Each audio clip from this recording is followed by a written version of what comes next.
Sessions with experts in business and health, featuring your host, Dr. Alex Rosa. Let's get into today's episode.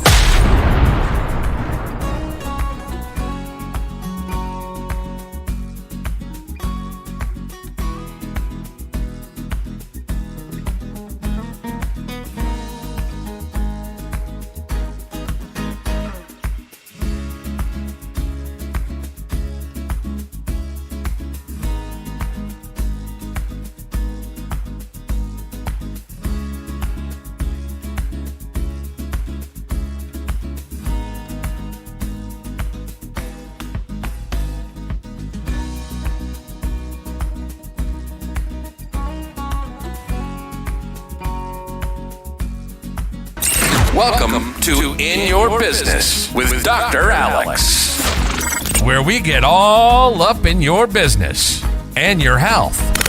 Enjoy live interviews and solo sessions with experts in business and health, featuring your host, Dr. Alex Rosa. Let's get into today's episode.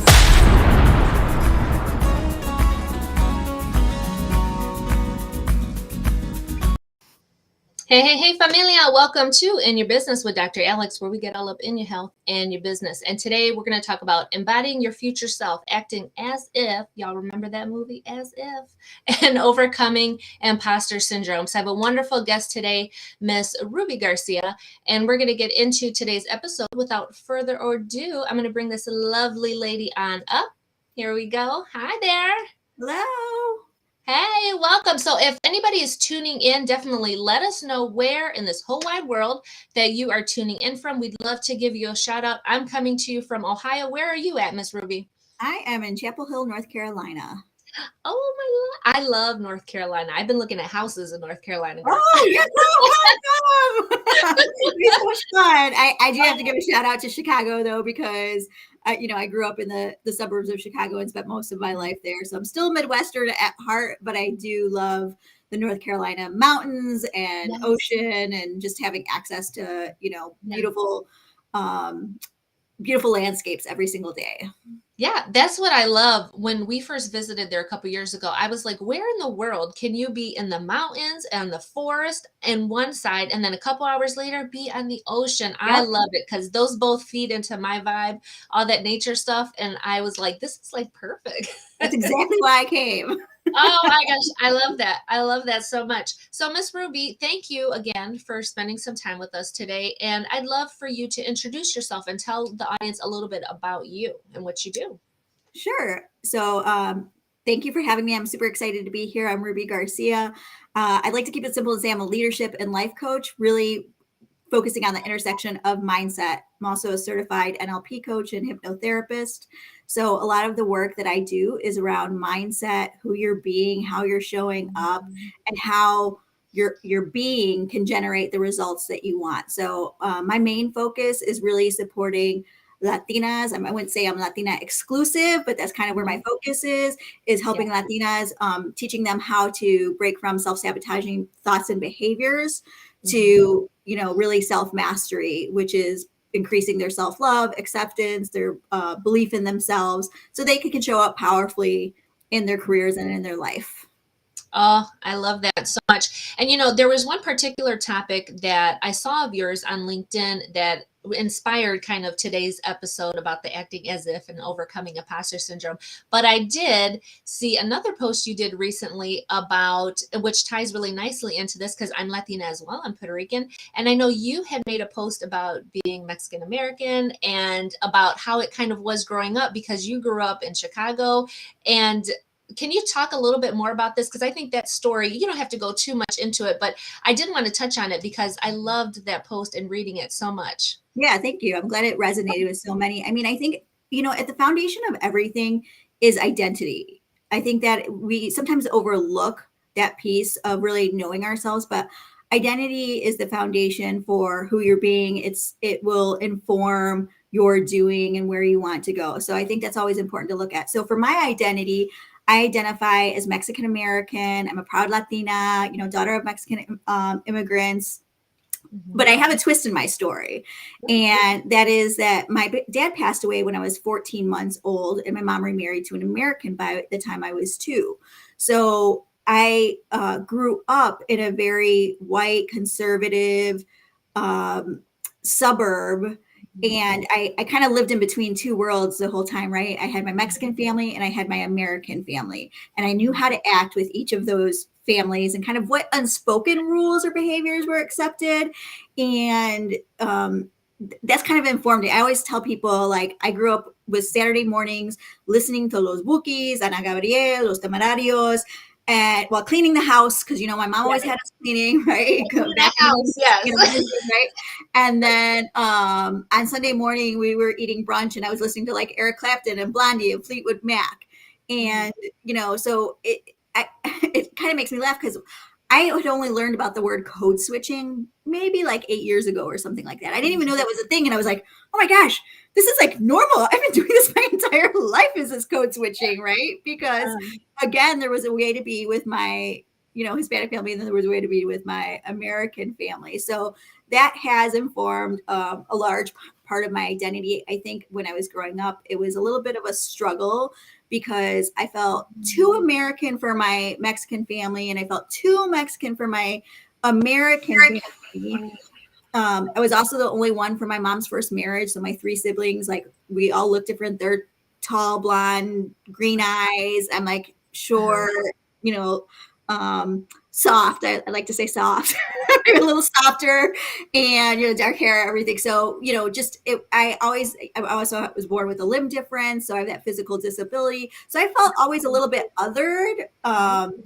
And I think that was difficult growing up. But as I got older, I started to see these not weaknesses or you know, a bad thing, right, but more of like embracing all of it, so that this is like what makes me unique. This is why like I said, that post got a lot of feedback, but I think it's because we don't talk about these things, and, you know, bringing it to light is like, oh, okay, it's like okay to be both, and so I've learned to embrace all of it.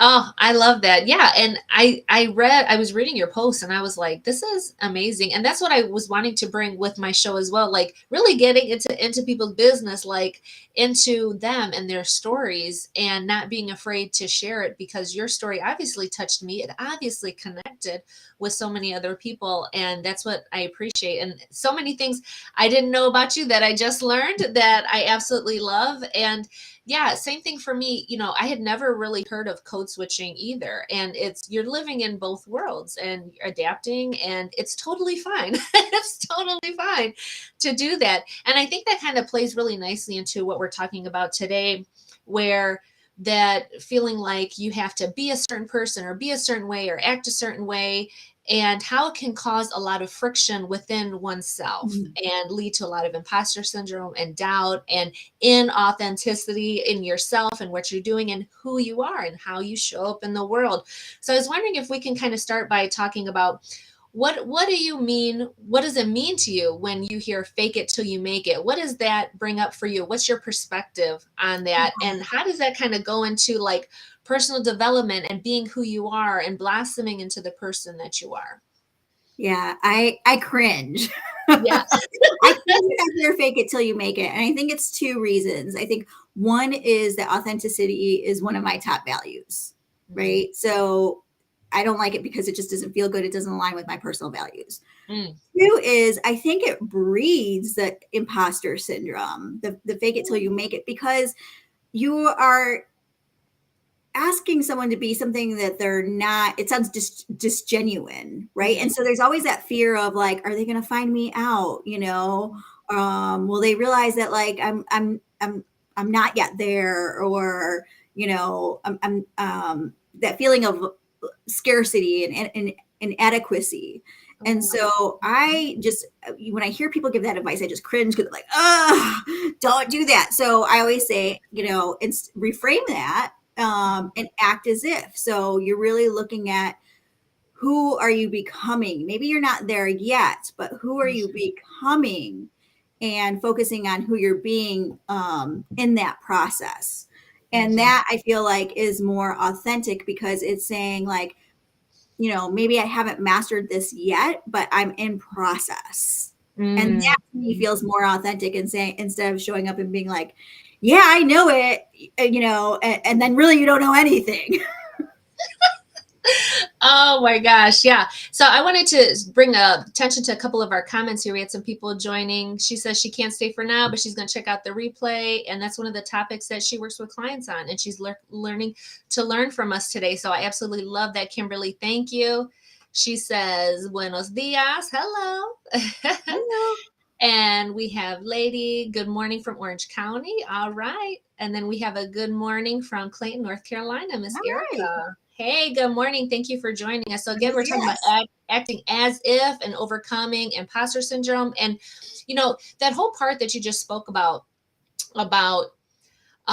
you know, being that person now in the moment. And, you know, that really relates to so much of what I do when I'm working on people with their health. And that can be one area that people don't think to apply personal development to, but where it's so very important, because in so much of health, people feel like when they're starting their whole health transformation journey or whatever it might be, that you know, they can't tell people, they have to keep it a secret about what they're doing because maybe they've tried it in the past and it, you know, it didn't work out for them and they had some failure. And so now they feel inadequate. They feel like a fraud, when in reality, so much of it is just being that person, acting as if you already have achieved that health goal that you have in mind, and just embodying that and being in that spirit and being that person, being that woman now.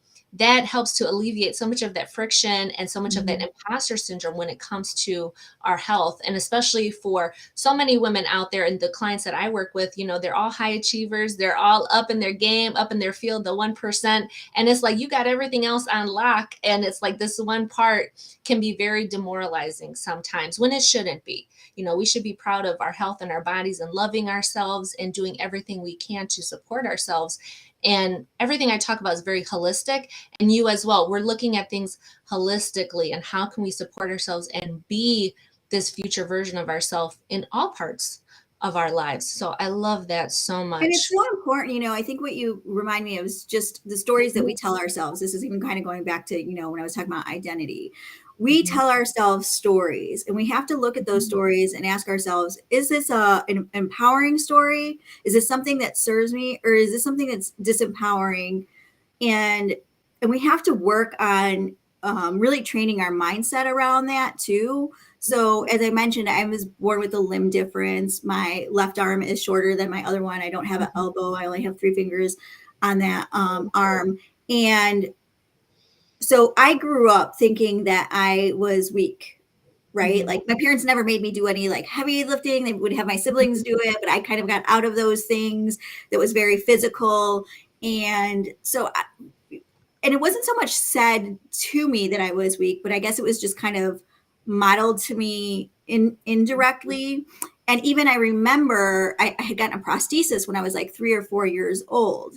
And I didn't want to wear the prosthesis, but I remember being told that I was born with a birth defect. They didn't call it a limb difference back then. They called it a birth defect. So I internalized a story of like, in a way, I just kept hearing all the time I was born with a birth defect. So I internalized that as like, I'm defected, right? I took on that identity of that.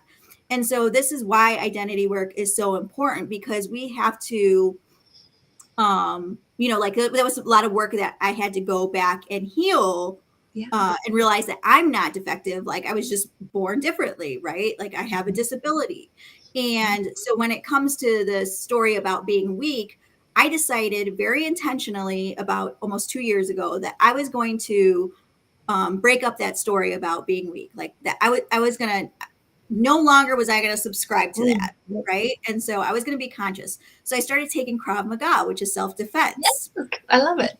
In kickboxing, and I fell in love with it. And I felt my strength, you know, increasing, and my energy, and like I wasn't intimidated, and I would like beat up on my partner just because I knew new moves. And he's like, I'm 5'5", and he's like 6'2". But in improv, it's all about leverage. So it doesn't matter size, right? It's all about technique, leverage, and things like that. But that's what I'm saying is sometimes we, I didn't feel strong, but what I said is I'm in process of gaining strength. I'm in the process of breaking up this story that I'm weak, and I'm in process of becoming athletic, which is something that I never, identified as before. Yeah. And now it's, it was a little bit of a practice at first, right? It was that acting as if, which meant going to the gym. It meant, showing up at classes. It meant practicing techniques.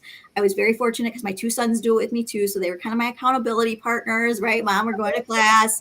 And actually about a year ago, right around this time, might have been even this day, but around a year ago, my 2 boys and I, we passed our level 1 Krav Maga test, and which is a 4-hour test of physical endurance. Wow. Right? So it's not easy, right? But to me, that was the result. The result of me being, strong and athletic and fit. The result was that I passed that test, right? And so that's what I was doing, was acting as if, in order to generate the results that I really wanted in my life. So that's just one example of how it can play out. Oh, I love that. I love that you shared that story. I love it.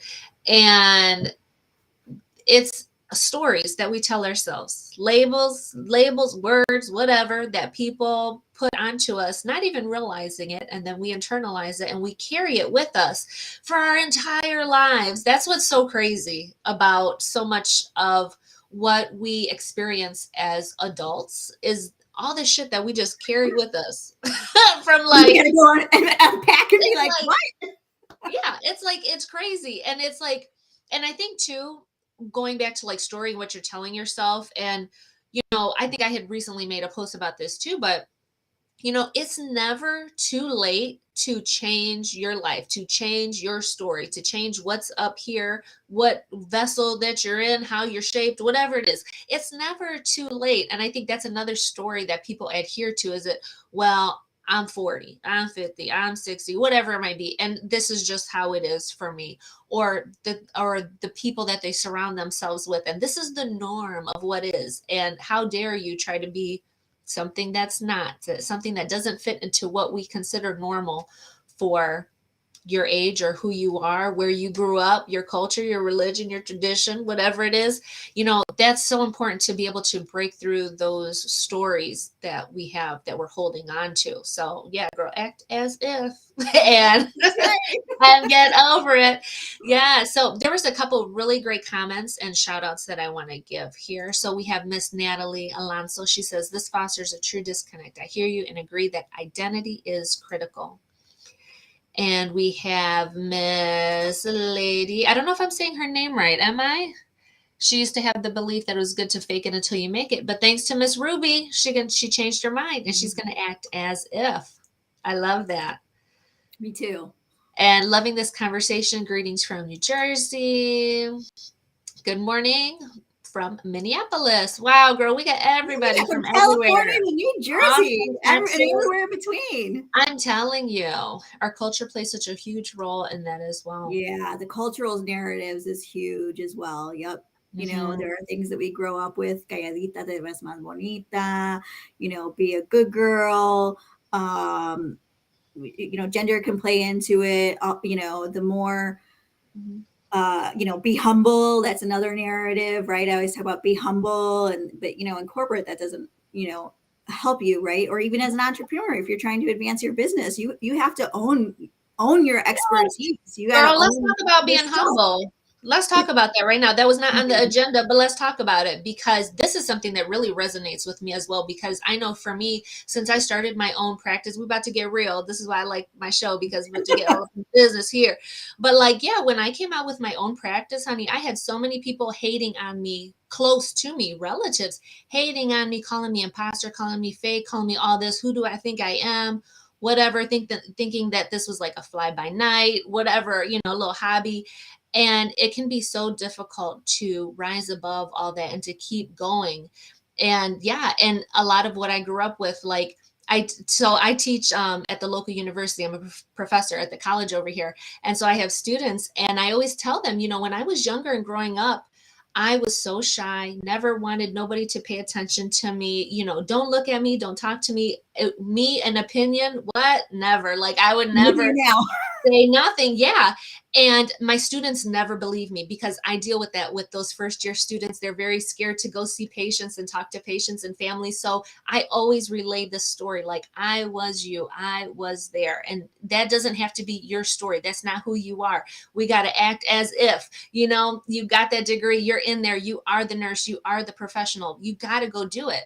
So for me, I always share that story. And that has been such a huge thing. And I continue, right? You continue to work on it every single day. It's a Yeah. practice. Yeah. It I is. mean, and the more that you grow, it's like I always say, new level, new devil, right? Mhm. Because you might conquer that next whatever goal or accomplishment or being the person that you want to be. Now you fully taking on the embodiment, and it's no longer a practice, it's just who you are. And then you decide that there's something else that you want to grow and develop as, or a goal that you want to achieve.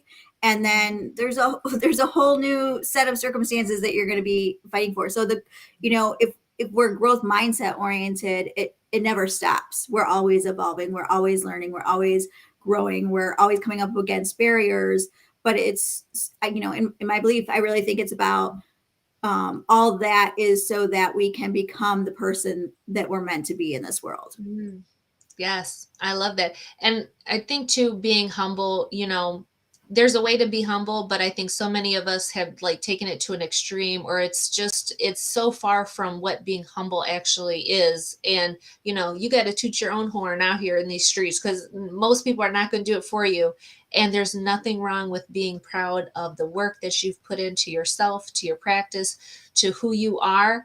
You absolutely have to celebrate that every single day. Yeah, girl, I'm so over the be humble story. Like, we need to get over it, people. Like, that is so God. It's like shameless self promotion. That's what we should Yeah. be focusing on. Shameless Yes. self promotion, right? Like you said, tooting your own horn, letting Yes. people know what you do.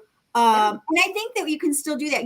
Humility itself is not bad, right? Mhm. Because I look at my mom. One of the things, she taught me humility, and it's a value that I still hold on to. And I think it has served me well in this way, that my mom always said, you treat the janitor the same way that you treat the CEO of your company. You're going to treat them exactly the same way. You treat them with respect. You treat them with dignity. You get to know them. And I always did that wherever I was at, whether I was in an office setting, and I did know the janitors by name, the people that worked in the kitchen, and I would talk to them about their families, and I would talk to leadership as well later on as I developed more confidence, because I was shy in the beginning too. But so in that way, humility serves me well, because you can put me in a room pretty much with anyone and I can adapt, right? And I can talk to anybody there. Now, where it didn't serve me so well was when my mom said, just go to work, be humble, put your head down, and do your job. And they're going to recognize you for your hard work. And then I wondered why, it was 10, 15 years in my career and I was working really hard, but I wasn't getting the recognition that I felt like I deserved, or the opportunities. And I realized that I really lacked, visibility. I lacked self-advocacy, the ability to advocate for myself, right? And so in that way, that humble story didn't serve me. So I think sometimes we look at things as either or, good or bad, right or wrong, and we pit things against each other, and we have to look at the duality of things. That humility itself is it is neither of those things, right? Or it can be both, and even it's just about, when are we using it, and is it serving us in the circumstances that we're in. Oh, I love that. And you used one of my favorite words, girl, self-advocacy. Because ain't nobody going to advocate for you. Ain't nobody going to speak up for you unless you speak up for yourself. And I think that applies to all areas of life, especially when it comes to your health, honey. You have to be your best advocate. And that's why I love making videos and doing the things that I do and talking about the things that I do in the way that I do, because you have to be your own advocate. And there's people out here that will sugarcoat things and will tell you what you want to hear. And in reality, is that helping you? Is that saving your life? No. And same thing when it comes to your career. And when people are working with somebody like you. And it's like, you have to tell them, like you tell them what it is and what the problems actually are so that they can work through them and be their best advocate. Because yeah, self-advocacy, visibility, honey. And I tell my students this too, like nobody's going to come up to you and give you X, Y, and Z. Like you got to go out there and make it happen for yourself. Mhm. Stop people, talk to people, ask questions, get visible. Like you absolutely have to, because if you don't, what happened to me for so many years of my life, you just stay behind and nobody sees you, nobody pays attention to you, get passed over. And that's unfortunately what happens. And people think it's the norm. Like that's just how it's supposed to Yeah, be. you're invisible, right? You play small. You're not living up to your full potential, right? And so that's why the act as if is so important, because it's also about, reaching those new levels of potential. And in order to do that, we have to reach outside of what we're comfortable with, right? Yes. Exactly. So could you give us, maybe to kind of round out the show today a little bit, because obviously there's so many people interested in this topic, and share this out with somebody. You got another coworker, you got another woman, person in your life that can benefit from this. Share it with them, share it on the side, share it publicly, whatever it is, share it with them, because this is something that we deal with at any level you're at. This will happen. It'll cross your mind. It will cross your mind. But could you maybe give some specific exercises or techniques or things that you do with your clients that people can put into action today? Because I always like people to take away from my show, what can they do today with this information that we're sharing? So one of the things that I would really focus on for whatever you're trying to achieve, or a goal that you're trying to reach, something that you're trying to accomplish, is to really think about who you need to be in order to generate that result. I want you to focus on the being. We always focus on, oh, when I get this credential, when I have more money, when I have more connections, then I'm going to do this, and then I'll be happy and successful and whatever, right? But we need to actually, it's backwards. We really need to focus on who we're being, right? Like, how am I showing up? How am I thinking? How am I acting? And so really get clear on who you need to be in order to reach that outcome you want, right? That desired state. And then you're going to actually practice being that person. So for example, I'm going to give you an example, and I'll tie this back into the actual practice. About 4 or 5 years ago, I applied for a very prestigious fellowship. And there were over 300 applicants. It was a 7-month total process to get through. But there was one day called Selection Day, and you had to show up at this day and go through a mock. For example, it was a mock interview. So you read a case study. You had 2 minutes to read a case study. You were assigned a role, and then you had to play out the role, and then you were graded. A whole room of people were watching you and were grading you. Then you had to do a case study. Then you had to present an argument for something. Now, I didn't have any background. This was a new industry for me. I was moving from business to foster care. And so I didn't have any background, but that's exactly what they were trying to do, is take leaders from other industries and feed them into the foster care system to cause reform. I use this act as if as part of the way that I showed up to this event, right? So I showed up as if I already had been selected as a candidate, right? I was competing with people from Harvard, Yale, people that had been doing like work in Iraq. I mean, people that I consider like, well, hella smarter than me, right? Like hella smarter than me, right? I mean, at first gen, it took me 15 years to get my bachelor's degree. I probably should have a PhD, right? I was on a long track journey. But anyways, I took on this act as if the way I dressed, right? I dressed as if I had the role already. I spoke with authority as if I had the role already. I made sure to stand out. I brought like a thank you cards.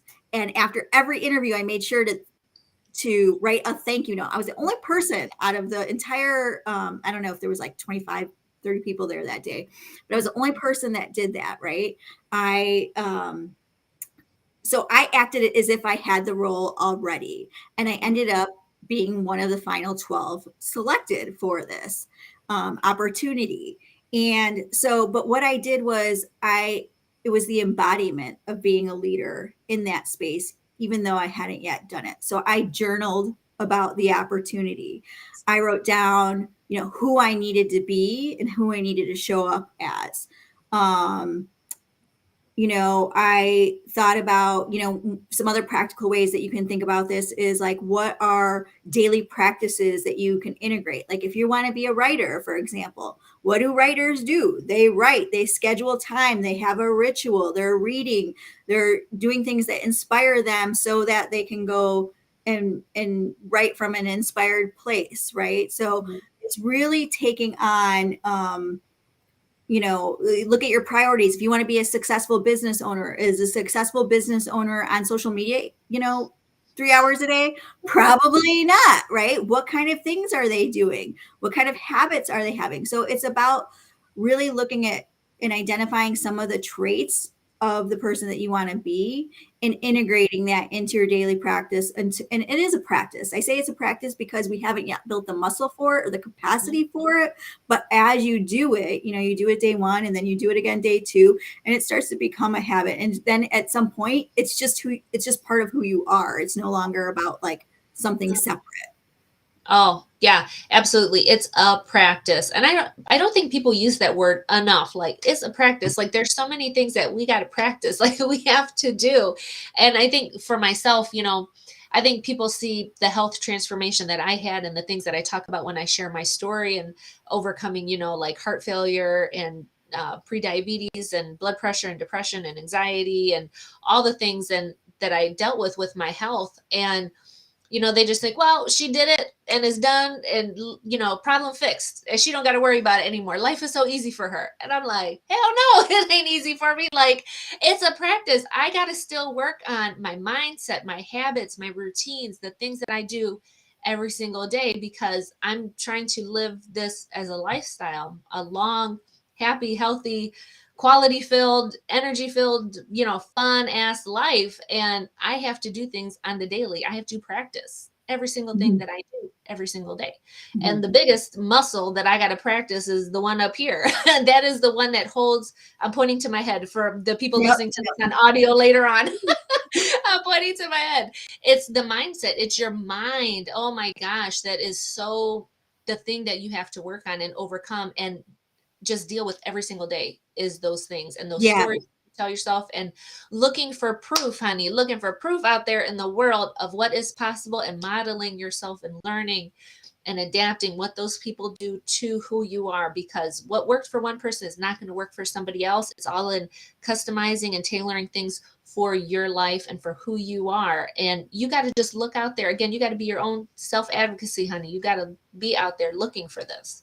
Yeah. And I love that you point to the mindset, because the mindset is so important. You have to master your thoughts, and that includes mastering your self-talk, because, and Dr. Alex, I'm sure that you can speak more on this too, is like, so many of us don't realize this, but there's so much work being done in the area of, neuroscience and how the mind and body and spirit are connected. But if you are talking to yourself negatively, like that is actually you are embodying that at a cellular level, at DNA level. That's why it's called disease, right? Dis-ease. So you have to take control of your thoughts.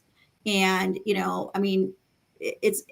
it's not always easy. It does require work, right? But you've got to start looking at noticing what kind of thoughts are you thinking? How are you talking to yourself? I ask people this all the time. Are you your own best cheerleader and best friend, or are you your own worst abuser and critic? Right? Yeah. Gotta take those. Oh my gosh. So much. Oh my gosh. So much I could say on that, because one thing I'll start with this is I had a client recently who really she just let it all out to me one day. And she was like, I just punished myself with how I talk to myself. She was like, my thoughts are very self-punishing. And it was around food and her body image. And I was like, no. So we worked on that. And then we also identified that she was kind of transferring that onto her son, onto her little one, around food and around behaviors and rewarding with food. And it would turn into a whole thing. So that was one aspect of it. And then Oh my gosh, I was going somewhere else. Oh, you were talking about the cellular level and the disease.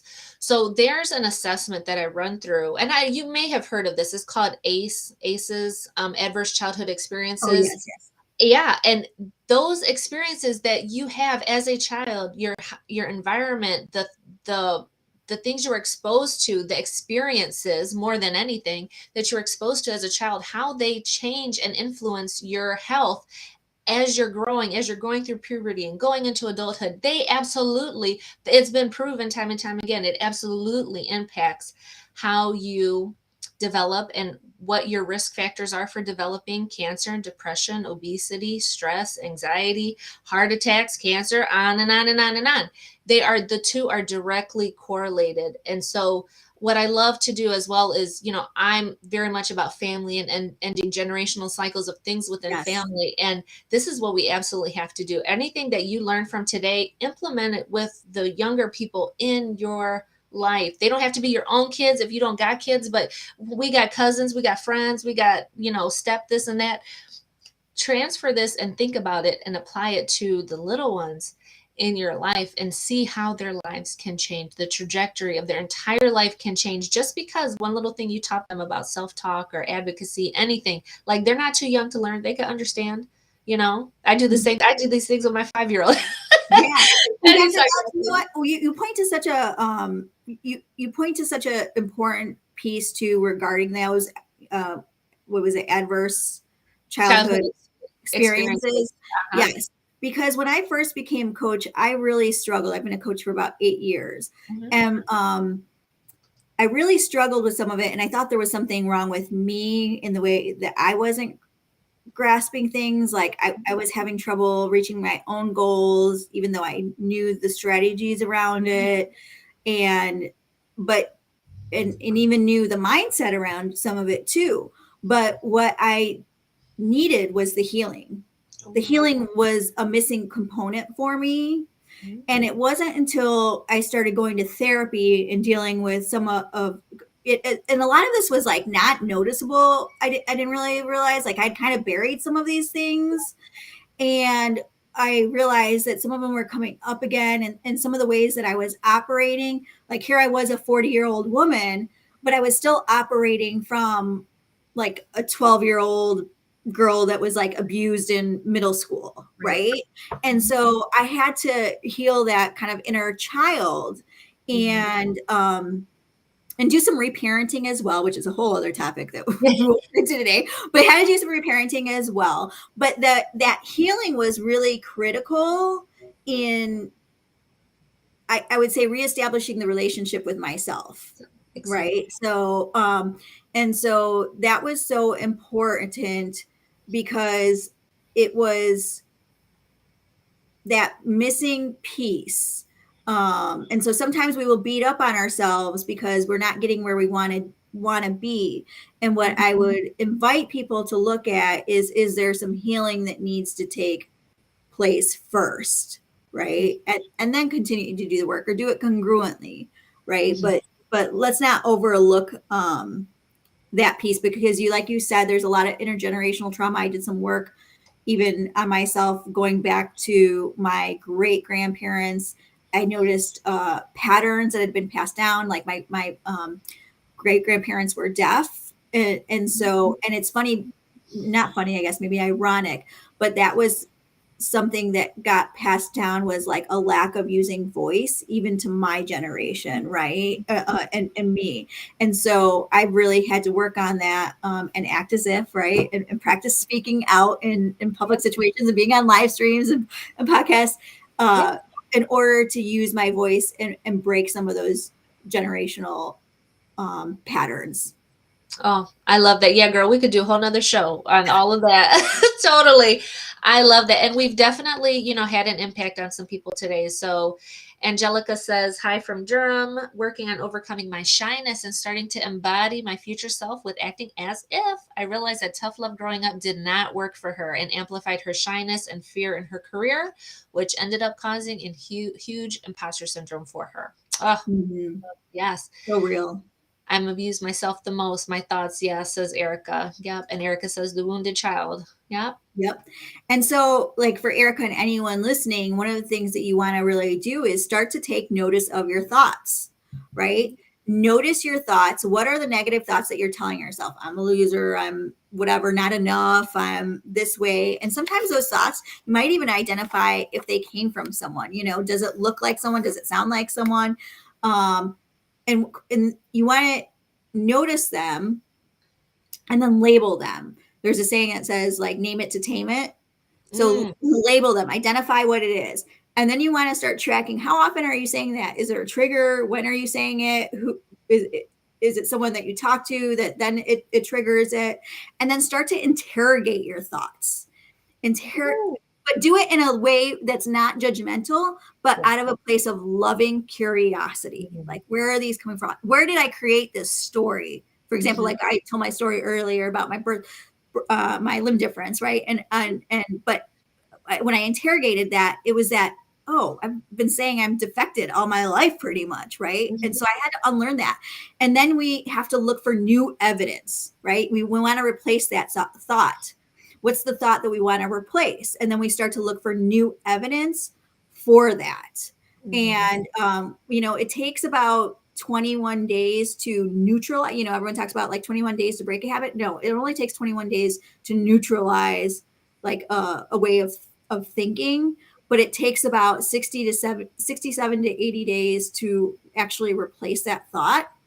So it does take a little work, but it is possible, and you can do that with 80 days. Or shameless plug, I'm a certified hypnotherapist, and we can do it in an 8-hour girl. Don't be humble.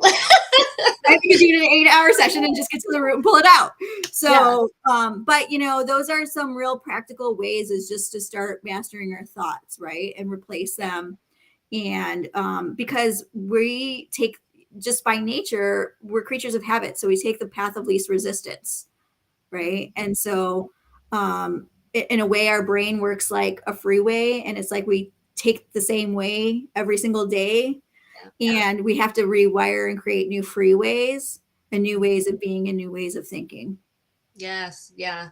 Safety, security, what's easy. That's what our brain wants. Mm-hmm. Yeah. And I can 100% testify to what you just said, because I catch myself every single day. And I think, and this, maybe people are familiar with like the term of like self-coaching, is like, you have to catch yourself. It's great to work with somebody, like, no lie, like you need somebody to work with at every level of the game that you're at. You need somebody, but for yourself to start doing that on your own is so important too. And like, I'm always, I ain't gonna lie, I am always catching myself with thoughts or things that are popping into my head that used to be my story, or used to be my script, used to be my habit, used to be my go-to.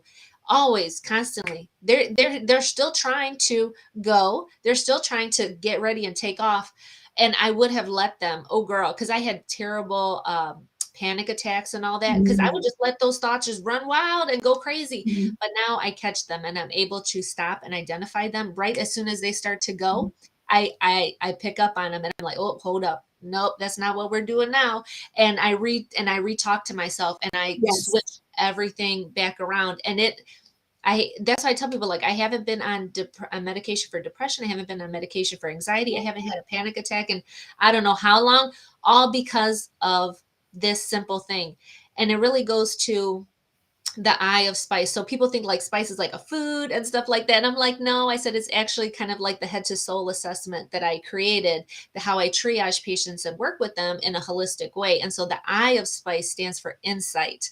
And insight was so much of the work and the thing that I had to do with myself that really kind of took off and spread into all the other areas of wellness that spice touches on, which is spiritual and physical. My career wellness, my career never would have took off if I would not have been able to focus in on that insight, and then my emotional health as well. So that's kind of what SPICE stands for. But yeah, that insight, self-coaching, and the thought patterns, that's where it's at.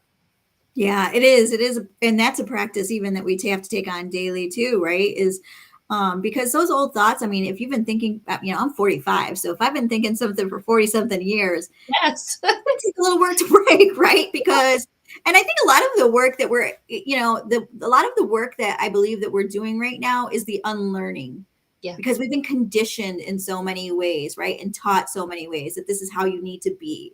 Yeah. And so it is the unlearning and unbecoming in order to become. In order to become. Ooh, I think that's a perfect ending for today's show. I think that's a perfect ending. I love that. So Miss Lady here, she says, yes, please do that. You two are inspiring. Gracias. We love you, Mama. Thank you. Inspiring. Yes. I love that. Thank you so much. Thank you to everyone who tuned in for today's show. So Ruby, where can these people connect with you out here in these streets? What you got going on? Yeah, so you can find me on LinkedIn. That's probably where I am the most present, is on LinkedIn. I am trying to get back on Instagram a little more also. So I'm on Instagram also. And you can find me at rubygarcia.com. Feel free to connect with me. I'm in the process of writing a book for first-gen Latinas navigating corporate America. That'll be out later this year. It's called Querida Mujer. So if you follow me, you can learn more about that as well. Oh, I love that. Yeah, definitely reach out to Ruby. She's an amazing resource for you. I see a chat coming through. I wanted to pull it up real quick. Oh, Erica says, mil gracias. We love you, Mama. Thank you for tuning in today. Appreciate you so much. Yes. And I'm Dr. Alex, and you can find me on all the socials. I'm pretty much on all the platforms, and you can catch me pretty much every Wednesday bringing in your business, where I will have a fantastic guest for you. And if you'd like to learn more about my masterclass, Ignite Your Metabolism at Any Age, it's a free download. Definitely just reach out to me. I can set you up with that. And if you have any questions, always reach out to either one of us for any further assistance. So we're going to head out today. Thank you, Ruby. Thank you again. Clap, clap, clap. We love you. Thank you, everybody. And like I always say, for a balanced life, just add spice. We'll catch you in the next video. Bye, guys.